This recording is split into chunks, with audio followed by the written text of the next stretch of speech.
მაღალმთიანი აჭარიდან ჩასახლებულმა მოსახლეობამ ყოფილი 25 ბრიგადის ტერიტორიაზე დღეს აქცია გამართა. აქციის მონაწილეები უკიდურესი გაჭირვებისა და უსახლკარობის მიზეზით აღნიშნული ტერიტორიის დაკანონებას ითხოვდნენ. მოქალაქეები, რომლებმაც ტერიტორია თვითნებურად დაიკავეს, აცხადებენ, რომ დახმარების თხოვნით სხვადასხვა სახელმწიფო უწყებას არაერთხელ მიმართეს. მოვითხოვთ რომ დააკმაყოფილდეს ყოველი ჩვენთაგანის მოთხოვნილება. რით საცხოვრებელი ფართი უნდა, თავშესაფარი უნდა ხალხს.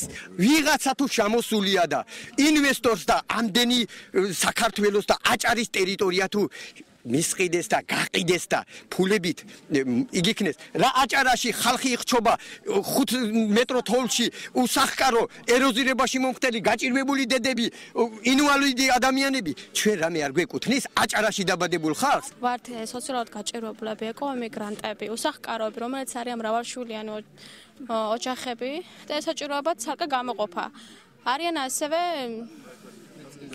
დამეწყრილები და ასე შემდეგ ძირითადად ჩვენი მოთხოვნა არის, რომ გადმოგცენ ეს დაკავებული მიწის ფართი საკუთრებაში, დაგვიკანონდეს კანონის ფარგლებში. პროცესში ჩართულია აჭარის ეკონომიკის სამინისტრო, რომელმაც 25 ბრიგადის ტერიტორიაზე მცხოვრებ მოსახლეობას სურვილი შემთხვევაში აუქციონის წესით შესყიდვა შესთავაზა. ზურაბ ჭურკვეიძის განცხადებით, მოქმედი კანონი თვითნებურად დაკავებული ტერიტორიის დაკანონებას არ ითვალისწინებს. ეს არის მართლსაწინააღმდეგო ქმედება, ამიტომ მოქალაქეებმა ტერიტორია უნდა დატოვონ.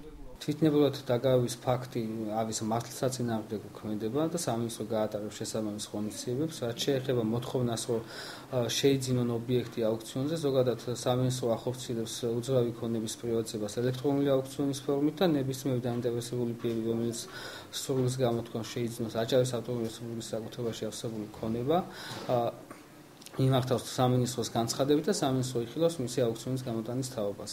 თვითნებურად შესახლებული 763 ოჯახის პრობლემები სამთავრობო კომისიამ შეისწავლა და შესაბამისი დასკვნებით დადო.